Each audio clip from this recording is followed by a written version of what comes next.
Migrating SAP on Azure. As exciting as it sounds, it's like trying to relocate an entire city while keeping the power on, water flowing, and traffic moving. Why is it so tough? Because SAP isn't just one system. It's a tightly coupled universe of application servers, databases, custom code, and third-party interfaces. You are dealing with the strict RTO or RPO requirements and production downtime windows as small as 2 hours. And legacy systems, maybe they have been running for who knows how long, but they are business critical. And then on the cloud side, you need to choose the right region, storage tiers, VM SKUs, HADR strategy, and the list goes on. It's like playing 3D chess with moving pieces. One misstep in planning can have ripple effect across performance, cost, and even make your SAP system crash. That's why proper planning, testing, and phased migration strategies are absolutely critical. And that's what we are here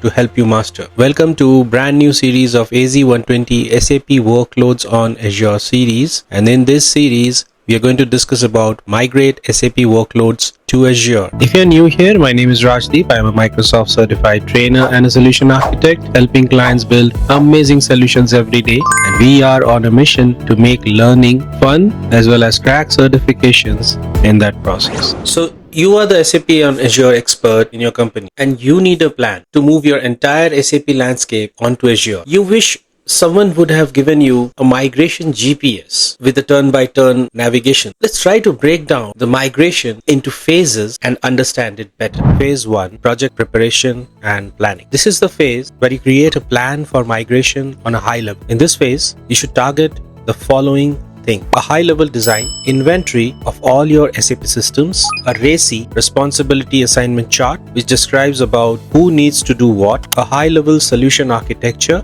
You need to choose the Azure region wisely because all the features are not available on all Azure regions. And last but not the least, security principles for running high-impact business data in Azure. Next, you need to focus on the low-level technical design. You should consider sizing, compute, storage, and networking components in Azure. Consult SAP notes for accuracy. You need to make sure your HA and DR are aligned to business RTO and RPO. Let's talk about what is RTO and RPO. RTO is the recovery time object, which implies the amount of time it will take to recover the data in case there is a fault. And RPO stands for recovery point object, that signifies up to what point that data can be recovered in the same scenario. You need to draw up a compatibility matrix and foundational services like RBAC, naming convention, tagging, and quotas. The most important, contact your Microsoft TAM, Technology Assurance Manager. I was once involved in a project that got delayed up to 3 weeks because someone assumed Azure North Europe supported Ultra disks. It didn't. Always double check. So based on these, you carve up your low-level design, and now you have a high-level design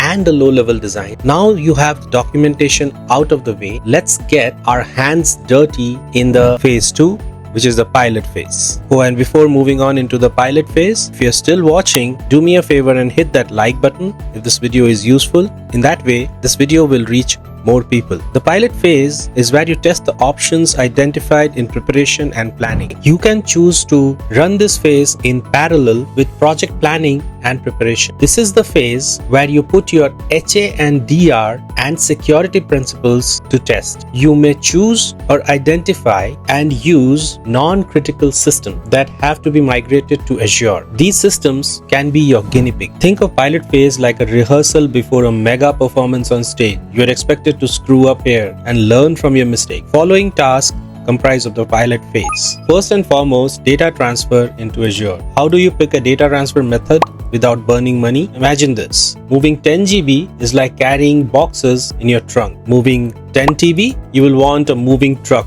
an express route. Moving 100 TB, time to call a shipping container, an Azure data box. Choose the wrong one and you will be carrying sofas on scooter. Now you also need to consider SAP heterogeneous platform migration. What is SAP heterogeneous platform migration? Imagine you're moving an entire library of books to your SAP database from your old bookshelf, say Oracle or Linux, to a brand new one like SQL Server or Windows. Because the book formats are different, you can't just lift and shift. You need to export them, pack them carefully, and rearrange them on the new shelf in the right order. This process involves exporting the database from one platform and importing it into another. It's not a 1:1 binary copy. The data format changes, hence heterogeneous. You also need to note the export and import timing. Why is it so important? Timing is everything here. The longer the export import takes, the longer your SAP systems stay offline. That's like trying to replace the engine of a moving train. You better be fast and accurate. Always measure how long it takes to export data from source, upload to Azure, and import into the target. Now that's all fine, but are there any tools which can assist in this migration process? Let's talk about some tools. Migration Monitor, DMO, or SUM. How do you decide which one to use? Okay, here's how you decide. Use Migration Monitor or SWPM if you're only doing platform changes. By the way, SWPM stands for Software Provisioning Manager. It is a tool used in SAP systems for tasks like installing, copying, transforming, and renaming SAP systems. Use DMO, Database Migration Option, if you are combining a platform switch plus an SAP upgrade. SUM, Software Update Manager, is used when DMO is part of the upgrade path. Now, how do you size your Azure infrastructure properly? Well, remember, always compare the source versus target database. Never go blind here. Use source DB matrices like CPU, RAM, and IOPS. Validate against Azure VM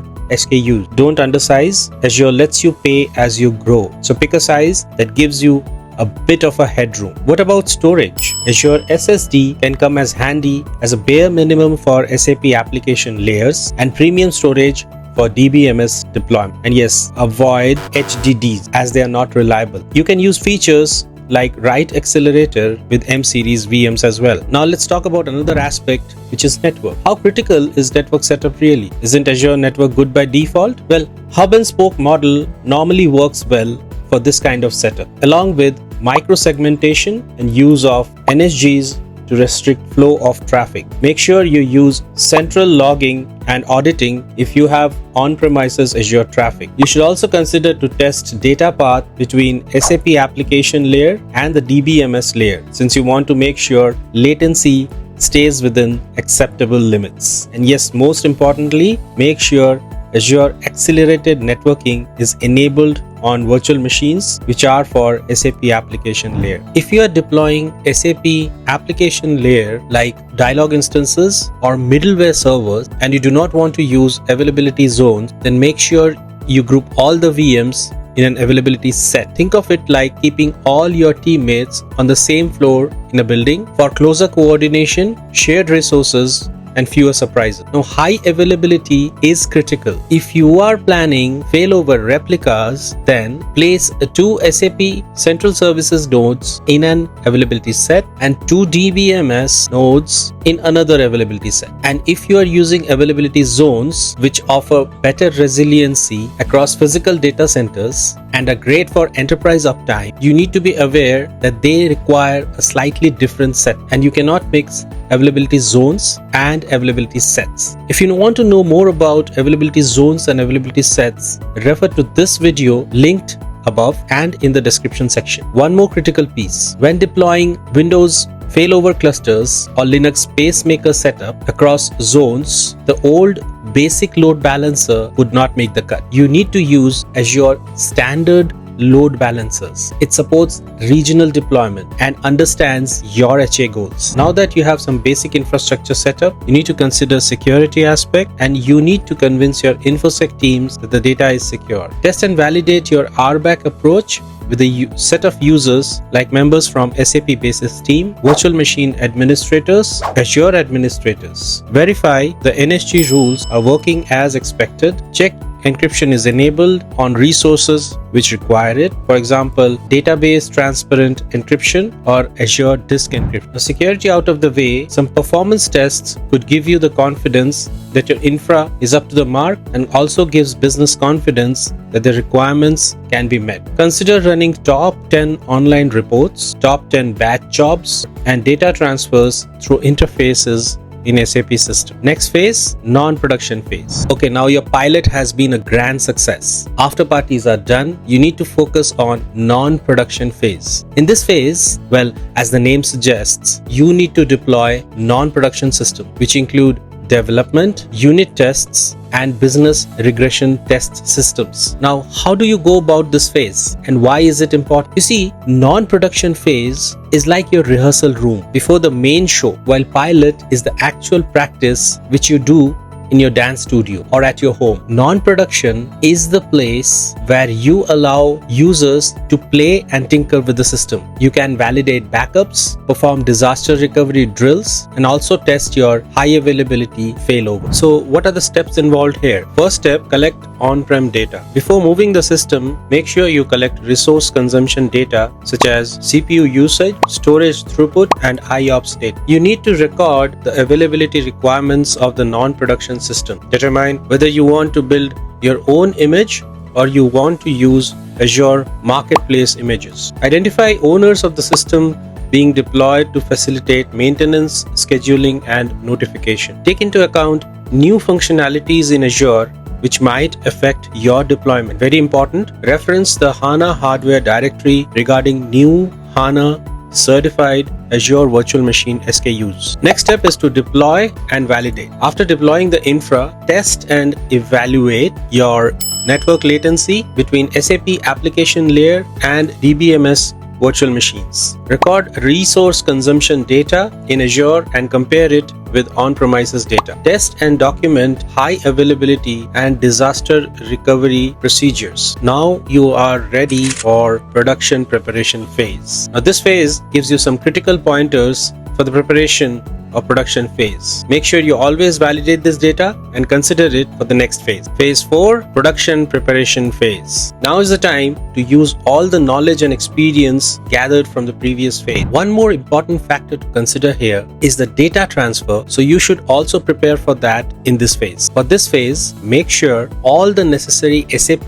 release upgrades are done before you move into Azure. Agree on the functional and business tests which need to be done after migration onto the production environment. This should be agreed with the business owners. Test the migration procedure in Azure. You might be moving a group of servers, not all of them together. Nevertheless, common migration methods must be employed. For DBMS, use backup and restore in combination with SQL Server always on, HANA system replication, or log shipping to synchronize database content into Azure. Use backup and restore for smaller databases and use SAP Migration Monitor implemented into SAP SWPM tool to perform heterogeneous migration. You can also use SAP DMO process, which is database migration option. You should also perform some checks after deployment of infrastructure into Azure, namely appropriate Azure VM SKU with intended storage are used, guest operating systems of Azure virtual machines are hardened, guest operating system of Azure machines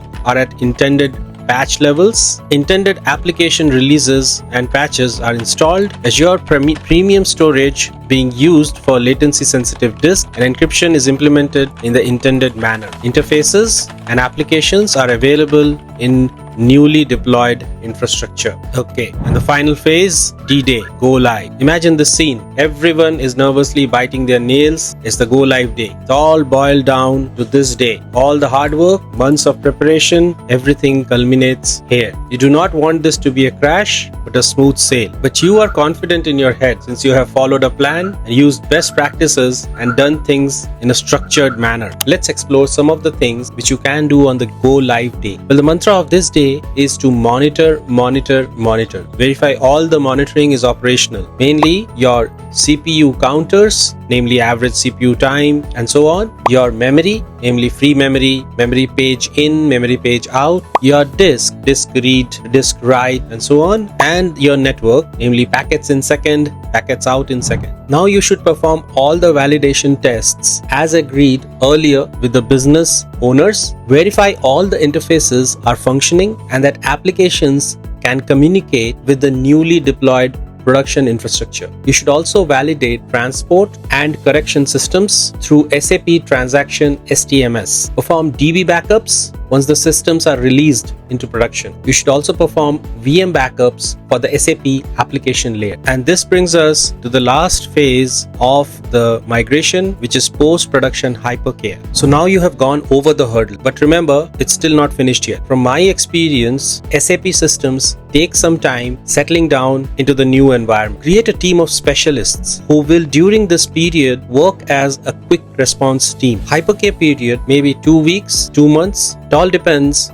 on the complexity of the environment. You should mainly closely monitor the systems, monitor tickets from the business teams regarding regular operations. Also make sure to look out at the costs, since sometimes these might spiral out of control. Optimize and tune the SAP systems. So there you are. You have successfully migrated your landscape to Azure and are operational from there on. So let's quickly recap what we learned. So there are 6 phases of the migration: planning, pilot, non-prod, prod preparation, go live, and post-production hypercare. Each step builds on the last one. Skip one and you are setting yourself up for pain. Stick to the plan, stay alert, and your SAP landscape will thank you. I hope this breakdown gave you some clarity and confidence. If you already led a migration, share your horror stories or pro tips below. And if you're starting one, drop your questions. I'd love to help. If this added any value, do consider to subscribe to CertHeads. Also, like this video so that it can reach more people. And this will help grow the community of CertHeads. Thank you for watching, and I will see you in the next one.